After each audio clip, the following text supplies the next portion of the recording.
Channel now In delves into 1555, in an obscure corner of France, Nostradamus began to write a series of mysterious verses, full of strange ideas. Now it's claimed these were astonishingly accurate predictions of future events.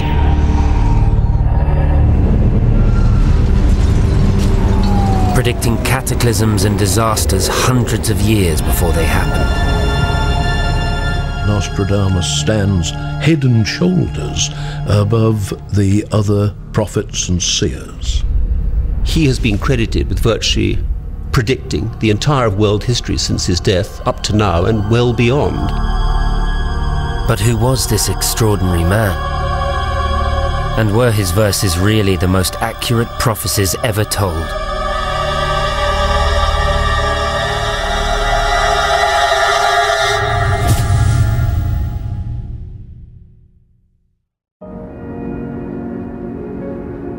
We like to think we live in a rational scientific age, a world away from medieval superstition. That view, though, was challenged by the events of September 2001.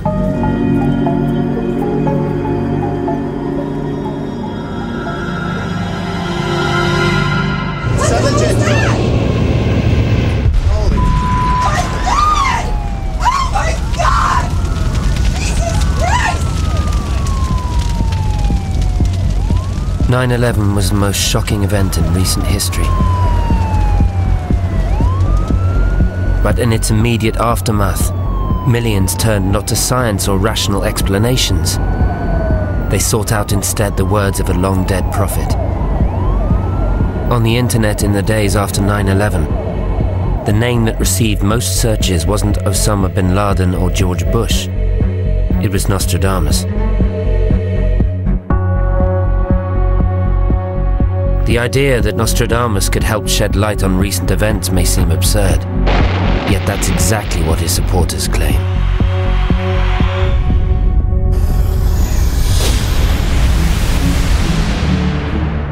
Nostradamus' reputation hangs on the almost 1,000 four-line verses or quatrains he wrote. These are full of cryptic references. But to believers in Nostradamus, they are actually a secret code which predicts all manner of future events, including 9/11. Mario Redding is one of the foremost supporters of Nostradamus. When it comes to 9/11, he believes it's foretold in detail.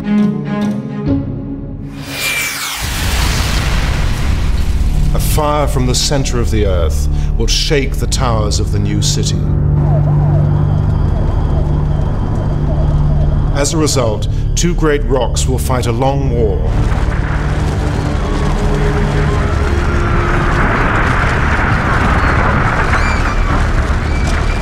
Until Arethusan Springs bloody the river afresh. Well, every line has links to the 9/11 disaster there.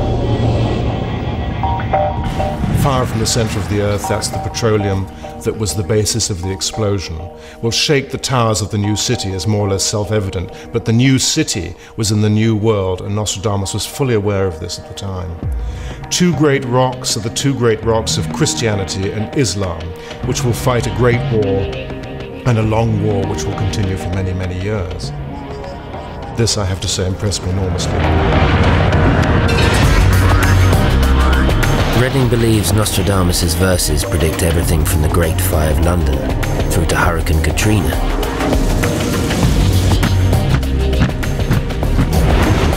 Others disagree and think Nostradamus' words are being misused by his supporters. They know that none of it's true, but it's just an easy way of making a living. So was Nostradamus a prophet or not? Nostradamus was born in 1503 in Provence in southern France. It was a troubled time. When you look around at actual living conditions for Nostradamus in Provence, as with everywhere in Europe, it was absolutely filthy. People never washed. The church preached against bathing. They were covered in lice, spent most of their daylight hours scratching. It was a short life of squalor and superstition, where death haunted every living moment. From the start, Nostradamus was marked out as different. He came from Jewish stock, which meant really he was in the second tier. His grandparents had probably been Orthodox Jews who had actually converted to Christianity. But even so, people would always remember. He would have been worried about the church watching his every move.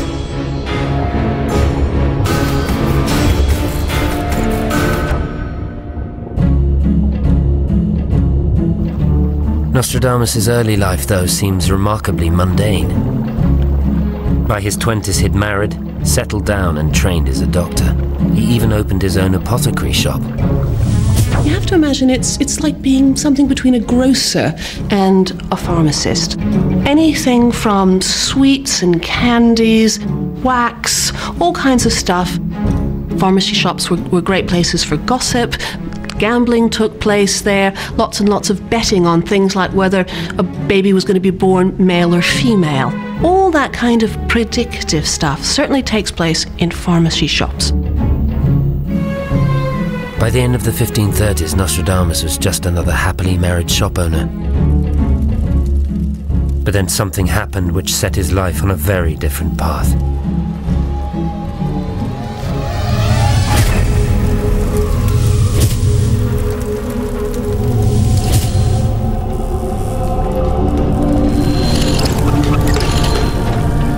I think there's no doubt that the death of Nostradamus' wife and children in the plague outbreak at Agen had a profound effect on him.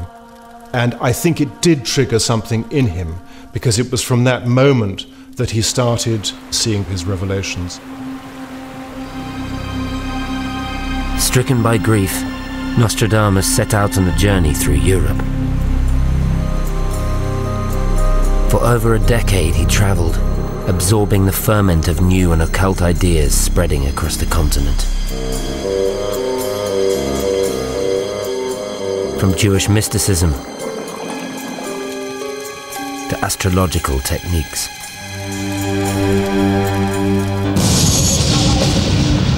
When Nostradamus returned to Provence in the 1550s, he was ready to publish his greatest work. The Prophecies, a book that would change history. In 1555, the book appeared which would in time make Nostradamus famous across the world. The Prophecies. 942 dire predictions of terrifying events to come.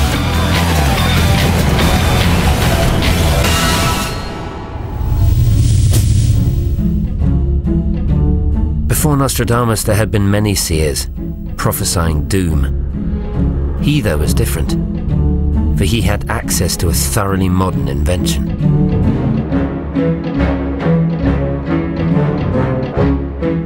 But of course, the great technological breakthrough in the Renaissance was the printing press. Suddenly it was possible to produce printed books on a vast scale and disseminate them right across Europe. So extraordinary, radical and ludicrous ideas and brilliant ideas simultaneously could flood into all the houses of those who were fortunate enough to be literate. It's probably one of the fastest growing, if not the fastest growing industry of the period. The printers are very keen to find bestsellers, and that has a very strong influence, of course, on the popularity of astrology, prophecy and the like, because these books often sell in very large numbers. This is the perfect time, and this is a chance for a man to use this brand new information technology. His work will be disseminated right across Europe. Had he been born 100 years earlier, it would have remained stuck in Provence if he was lucky.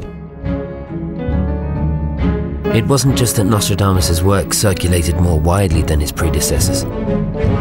His language was of a different order, too. Nostradamus, his great popularity is due to the fact that he found this very special style. La grande cité sera bien désolée. It is like a raw form, the raw visions coming directly flowing from his mind and put into very strange, crooked and hard to understand poetry. Le lion jeune, le vieux surmontera, par singulier duel, dans cage d'or, peste, qu'un en peuple mourra. Everyone thought that this man really had a glimpse into the fate of mankind.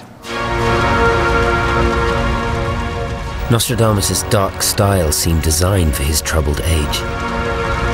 When he returned to Provence, war between the Catholics and the Protestants had reached fever pitch, with each side calling the other the Antichrist.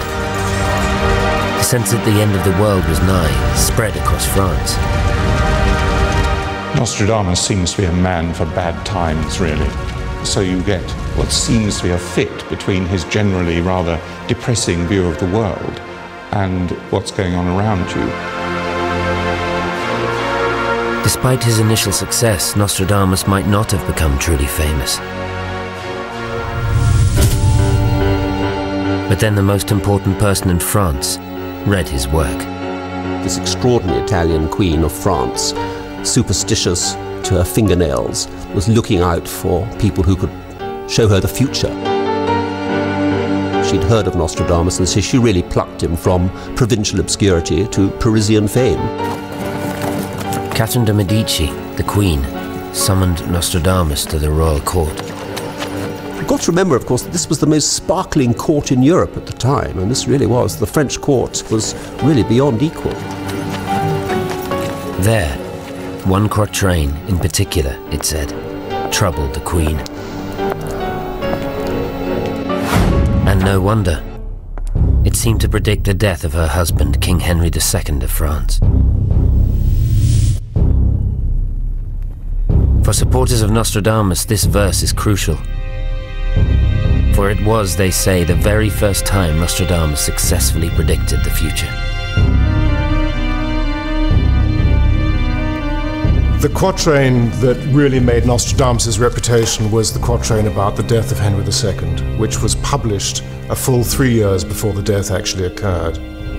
This is when Nostradamus stands head and shoulders above the other prophets and seers. Le lion jeune, le vieux surmontera.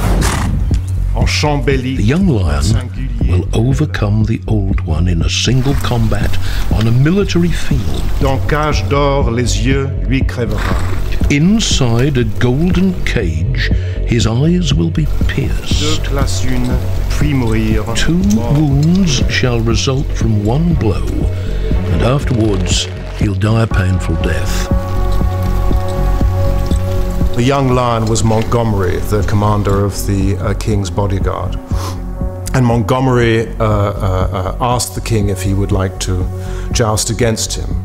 And the king, being a virile, proud king, still quite young, said yes, despite Catherine de' Medici, his queen's, begging him not to go on the jousting field. The king insisted.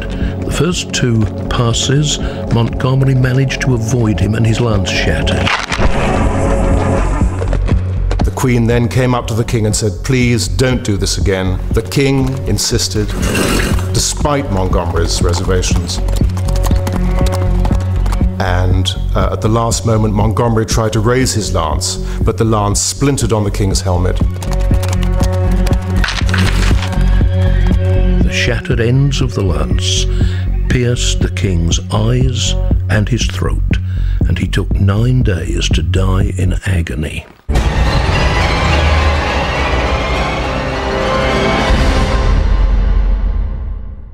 And he died exactly as Nostradamus predicted, and it basically changed the history of France. Nostradamus became a revered soothsayer. The Queen gave him a state pension, and he settled down into a form of comfortable retirement. On his death, Nostradamus was famous only in France. But his fame soon began to spread across Europe.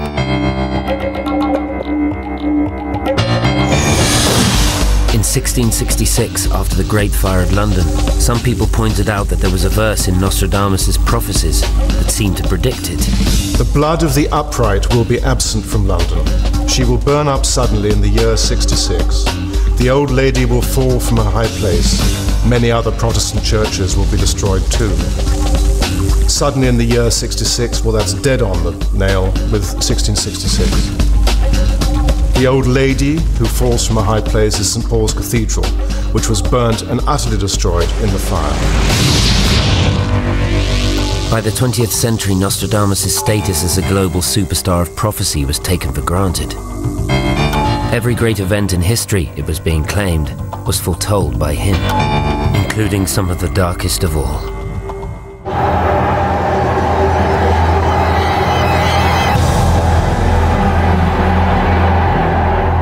Well, there is the famous Nostradamus quatrain number 224, which appears to mention Hitler, virtually by name. Best farouche de fin fleuve traîné, with the hunger of wild beasts they will cross the rivers. Most of the world will be against Hister.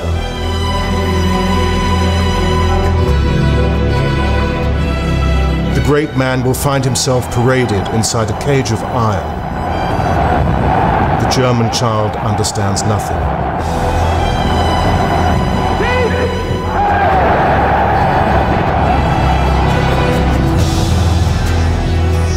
So you have both German and Hister mentioned in the same quatrain. In fact, so convinced were the Nazis themselves by Nostradamus, they actually used this verse in their propaganda. Nazis said that Nostradamus predicted the victory of the Germans in France. And when the Germans entered France at Sedan, they threw these pamphlets off from airplanes, and the French, who believed a lot in Nostradamus, they fled towards the southeast of France, leaving the streets to Paris free from refugees, and the Germans could advance much further to Paris. After the war in Europe, Nostradamus' reputation went from strength to strength.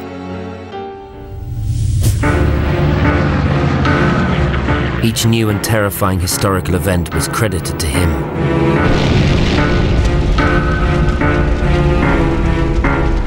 Including the atom bombs dropped on Hiroshima and Nagasaki. By the ports in two cities, two flails, never seen till now. Hunger, plague inside the body, people burned by strange metals. Now every line has something to tell us. By the ports in two cities, both of those cities were port cities. Two flails, never seen till now. Well, the flails are the atomic bombs, something that has never been seen before until that moment. People burned by strange metals, the heavy metal used within the bombs. Not even the assassination of JFK, it's claimed, had escaped his notice. From on high, evil will fall on the great man.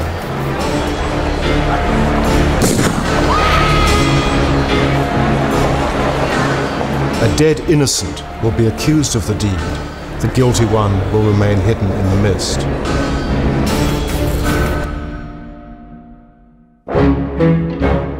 To supporters of Nostradamus, the evidence seems overwhelming.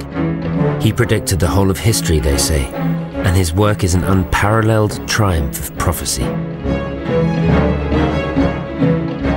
What Nostradamus offered both to his own people and to us was that magic mirror which would show you what was round the corner.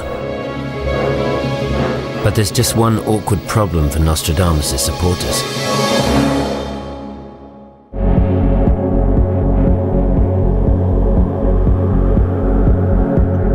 Nothing in science supports the idea that it's possible to see into the future.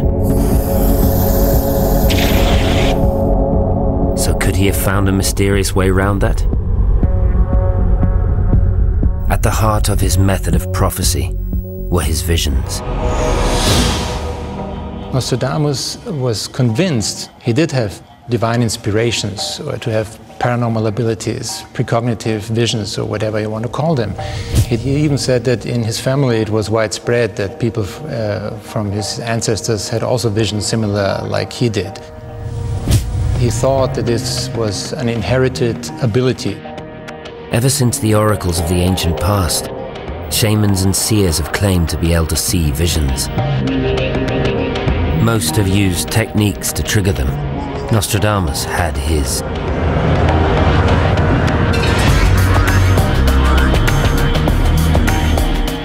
he would go into a room where there was a bowl of darkened water, often with ink, and he would then have his dreams or his revelations, looking into that water for very long periods of time.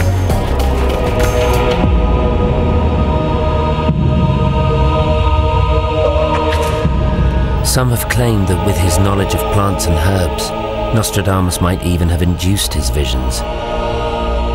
What we do know is that once he had his visions, Nostradamus then used occult learning to interpret them. His family were converted Jews. His grandfather seems to have introduced the young Michel to the mysteries of the Jewish Kabbalah.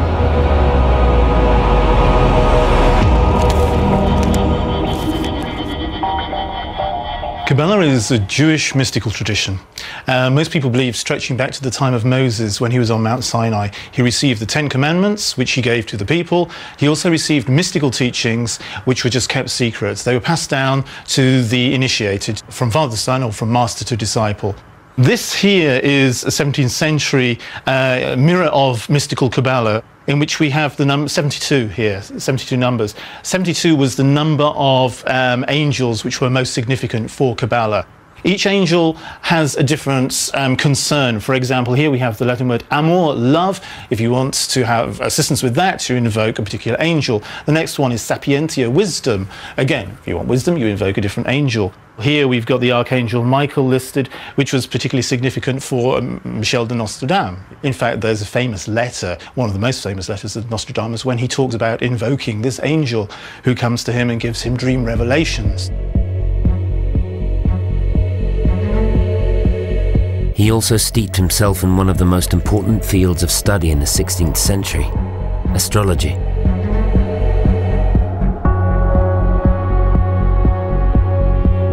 Nowadays, the idea that stars and planets can influence our lives is often dismissed as nonsense.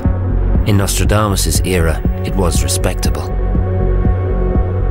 Astrology at that time played a very important role. On the one hand, the intellectuals, they regarded astrology as a most important science in order to understand man's life on Earth, man's place in the universe, and also, to some extent, to understand the walks of history. At the heart of astrology is the idea that history repeats itself. Nostradamus studied historical events. He learned what patterns of stars and planets coincided with those events. He then assumed that when these astronomical patterns happened again, similar events would happen again too. Of course, like astrologers today, Nostradamus would have needed to use a great deal of intuition. When you get to the art of astrology, it's astrological interpretation. How do you interpret this? And you would look at the chart and you would start to string words together and suddenly see, oh yes, well if Jupiter is in this position, that person's going to be very lucky. If Jupiter is in this position, this person is going to be known successfully internationally. Jupiter in this position means they're going to be at Wastrom. If you bring the intuition in, you will start to get little pings. Well, actually that. Because Venus is love or money. Now, the Venus in that chart, therefore, is it more geared towards love or is it more geared towards money? So there are nuances that you can only get, I believe, through that intuition. There is no evidence that any of the ways that Nostradamus used to interpret his visions, such as astrology, actually work. And plenty of evidence they don't. For critics, this fatally undermines Nostradamus. What I say to the supporters of Nostradamus is tell me what's going to happen with some degree of accuracy in the future. Tell me next year, 10 years, 50 years. Tell me when the world wars are actually going to happen. And if those predictions come true, then I'll be impressed. No, I think Nostradamus was a complete and utter charlatan. And the whole thing is complete and utter mumbo-jumbo. So do the strange verses of this long-dead author really refer to the events it's claimed they do?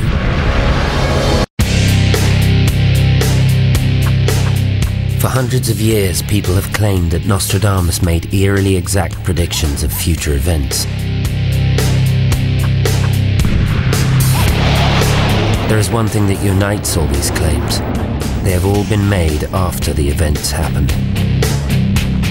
No one has been able to use Nostradamus to make a successful prediction before an event has happened. Which doesn't mean to say that people haven't tried. There was a verse in Nostradamus' prophecies which referred to the 7th month of 1999. In the year 1999 and 7 months, from the sky will come the King of Terror. He will bring back the King of the Mongols, and after, war reigns. It spoke of Roi de Frayeur, the King of Terror. This is frequently assumed to mean that there's going to be a King of Terror coming from the sky. In 1999 it was assumed to be the Antichrist, or perhaps a comet, or perhaps any number of horrors you might care to mention. Across the world as the day approached, people claimed Nostradamus' verse was bound to come true. There was a panic, a real panic, because it seemed to be referring to the end of the world. Stock markets dipped, and in some countries shops were stripped bare. In France, the noted designer Paco Rabanne was so convinced the end of the world was nigh, he cancelled his major Paris shows. Nostradamus qui ne s'est jamais trompé. Jamais. However, the 24th of July came, and then went. And the world didn't end. Nostradamus experts then recalculated, and a new date was set for the 11th of August. But there was no apocalypse.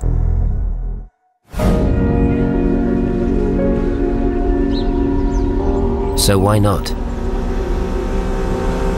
What this episode reveals is one of the biggest problems about using Nostradamus to make predictions. The texts of his works are full of errors. The entire 1999 prediction hung, for example, on the word défrayé, or King of Terror. When this verse is examined with a knowledge of 15th, 16th century French, and when the first edition of Nostradamus's printed quatrains is also examined, there is no apostrophe between the D and the E in défrayeur. So the Roi de Frayeur with no apostrophe simply means a good, kind, generous king, a man like King Wenceslas in the Christmas Carol. It turns out that over the years, Nostradamus' words have constantly been changed and added to. And the very technology which popularized his work added errors. Peter Le Mesurier has made a detailed study of the original quatrains. It's very difficult to find even 2 copies of a single edition that are exactly the same, because the whole thing was printed by hand. Print fell out of its frames while it was being printed. Adjustments and corrections were made as you were going along. So as a result, quite a lot of words got misprinted. Very often the word de, meaning two, got printed as de apostropheeux, meaning of them, or the other way around.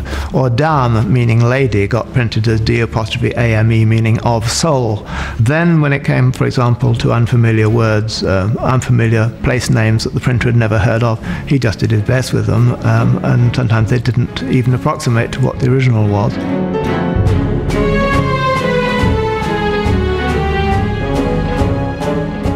Undeterred, Nostradamus' fans maintain some quatrains can be relied upon. Lionel Fanthorpe firmly believes that one verse predicts a famous French war hero. 3 times, one who is named de Gaulle will be the leader of France. And if we think of General Charles de Gaulle, a very valiant leader during the Battle of France, and then again he led the Free French against the occupying German forces. And finally there was his famous presidency from 1958 onwards. So that 3 times a leader named de Gaulle will lead France.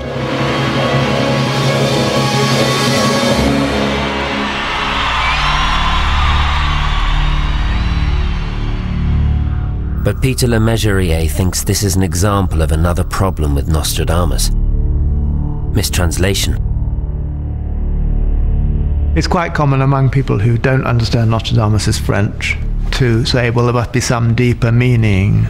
Even people who know French are sufficiently unfamiliar with 16th century French to have to do that, or people who know 16th century French are unfamiliar enough with Nostradamus' way of using 16th century French. It's a counsel of desperation when you don't understand what's there.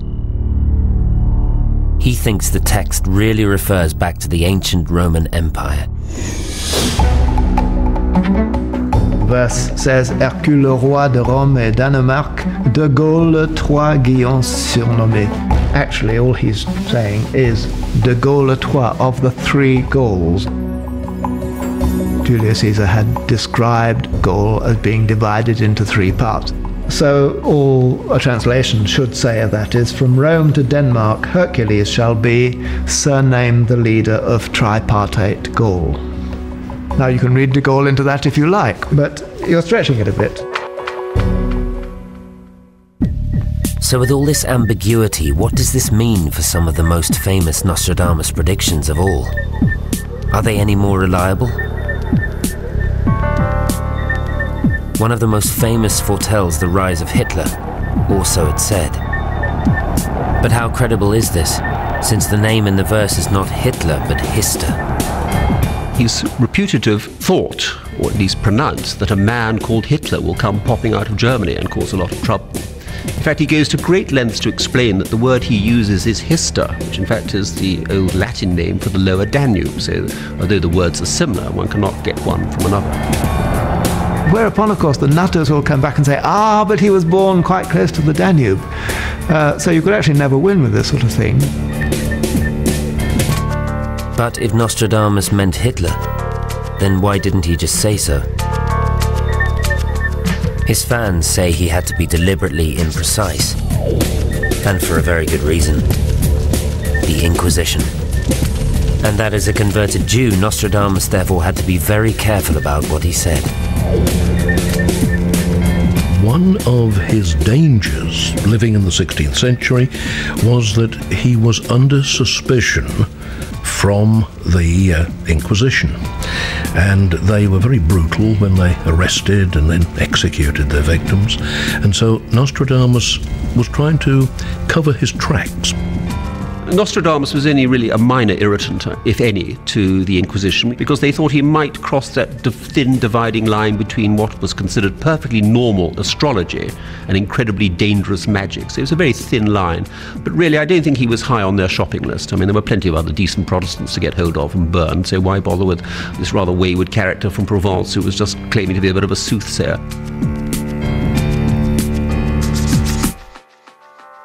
There probably was no need to turn words like Hitler into a secret code like Hister. There is, though, a more obvious flaw with the famous Nazi prediction.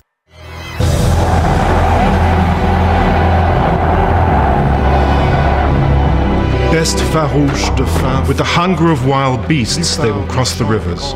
Most of the world will be against Hister. The great man will find himself paraded inside a cage of iron. The Nazis claimed it predicted their victory. But they actually lost the war.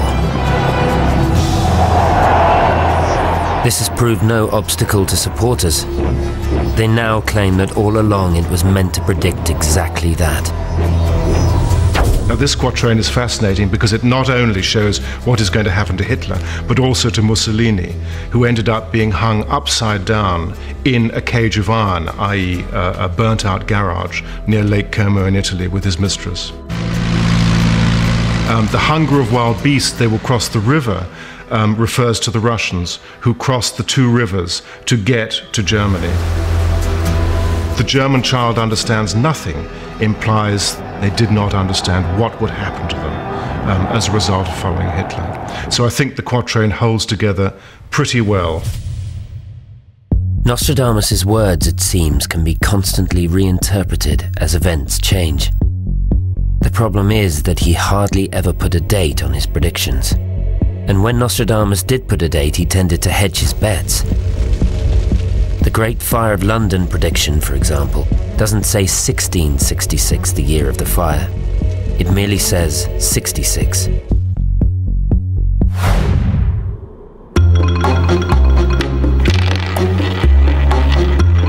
Critics say this vagueness increases the chance that events will seem to fit a verse, and the laws of probability mean that even unlikely events will eventually happen, if you give them enough time.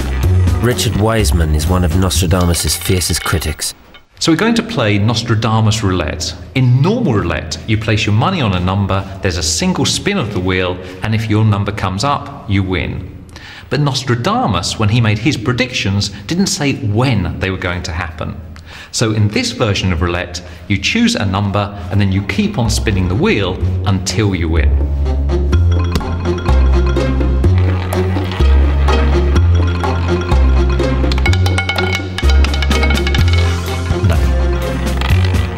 Like a gambler, Nostradamus was relying on the odds going down over time.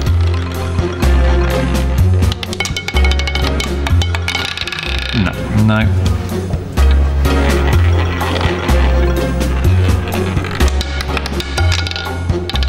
Hey, red 23. Exactly as I predicted. So there you go. That's the great thing about Nostradamus roulette. If you give it long enough, you always win.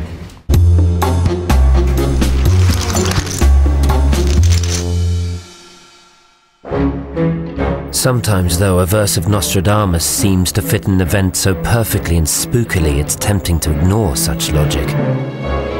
So what does this mean for the eeriest prediction of recent times? The one about 9/11.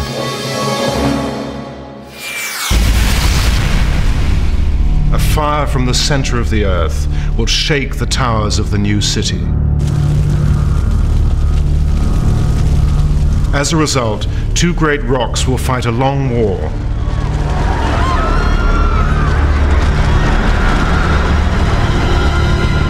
Until Arethusan Springs bloody the river afresh. This is what supporters say. Well, every line has links to the 9/11 disaster there. Will shake the towers of the new city is more or less self-evident, but the new city was in the new world, and Nostradamus was fully aware of this at the time. Critics, though, say this is simply a misinterpretation of Nostradamus. There's no reason why new cities should be New York. There are lots of cities in the world with new at the front of them. Quite a lot of them actually mean new city, and the major one is Naples, which comes from Greek Neapolis, meaning new city, and it's what Nostradamus normally means by new city. Fire from the center of the earth, that's the petroleum that was the basis of the explosion. This is the major eruption of Vesuvius, Mount Vesuvius, next door to Naples, in the early 11th century, at a time when the Normans were invading southern Italy from Sicily.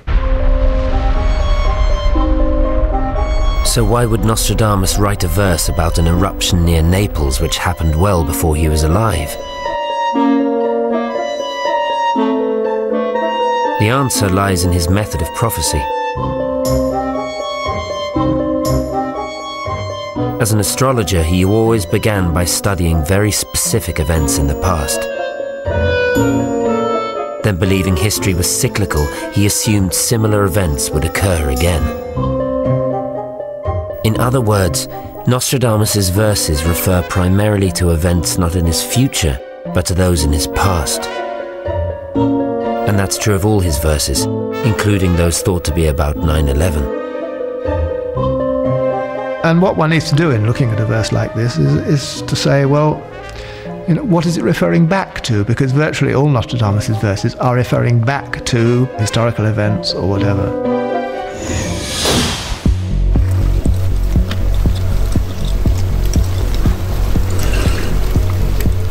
So what about the quatrain that it's claimed made Nostradamus' name?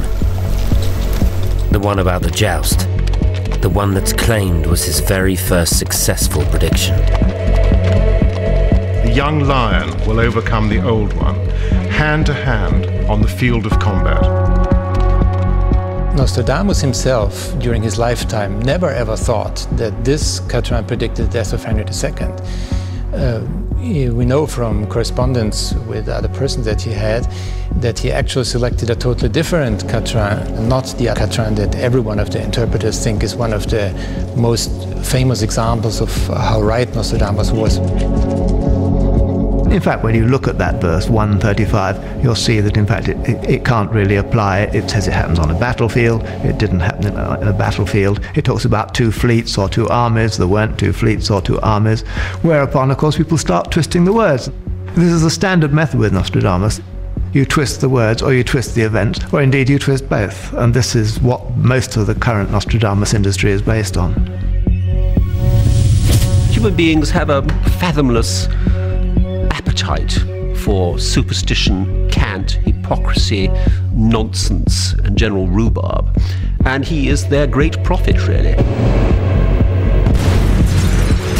It seems certain that Nostradamus didn't successfully predict 9/11, Hitler, or indeed anything else.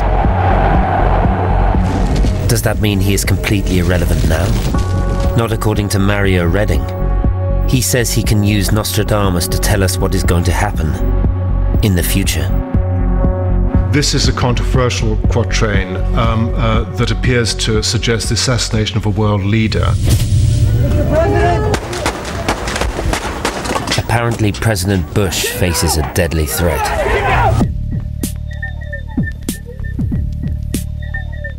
In an apparent age of science and reason, Nostradamus is more famous today than ever. Perhaps there's a psychological explanation for his enduring popularity. There'll always be a market for soothsayers and prophecies of various kinds. Paradoxically, I think the amazing march of science makes people even more keen to go back to the supernatural. People find science and the overwhelming amount of knowledge we have now actually quite frightening. And some sort of something that they can kind of understand, some secret book, somebody who knows more just by magic, is appealing. If you look at the latest surveys into paranormal belief, into belief in prophecy and precognition, still about half of the population think it's possible. So even though we're surrounded by science and technology, we still buy into this idea that some people have the ability to see into the future. And I think that simply makes us feel good. It also adds a sense of mystery to the world. Suddenly science can't explain everything. Despite his psychological appeal, there's no evidence Nostradamus was a prophet. And the only thing that would ever convince his critics would be if someone could use him today to make a prediction before an event. Mario Redding is willing to do exactly that. One is taking quite a risk in predicting things for the future through a reading of Nostradamus, but I think in the case of certain quatrains, it seems to be pretty categorical. Because they disapproved of his divorce, a man who later they considered unworthy, the people will force out the king of the islands. A man will replace him who never expected to be king. I think we can assume that it's about Charles. It is not William who follows his father, but possibly Harry. Now, why that should be, I have no idea. Nostradamus doesn't make it clear. Mario Redding says he has an even more troubling prediction. This is a controversial quatrain that appears to suggest the assassination of a world leader sometime from 2006 onwards. The quatrain reads, "The successor will avenge his handsome brother."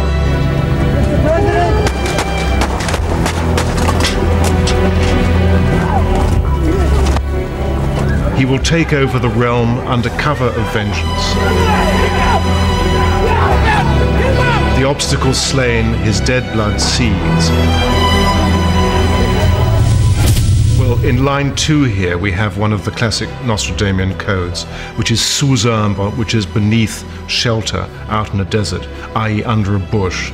So my reading of this is that there may be an assassination attempt on President Bush. And in this context, if that were to happen, Nostradamus also foresees a pretty grim aftermath.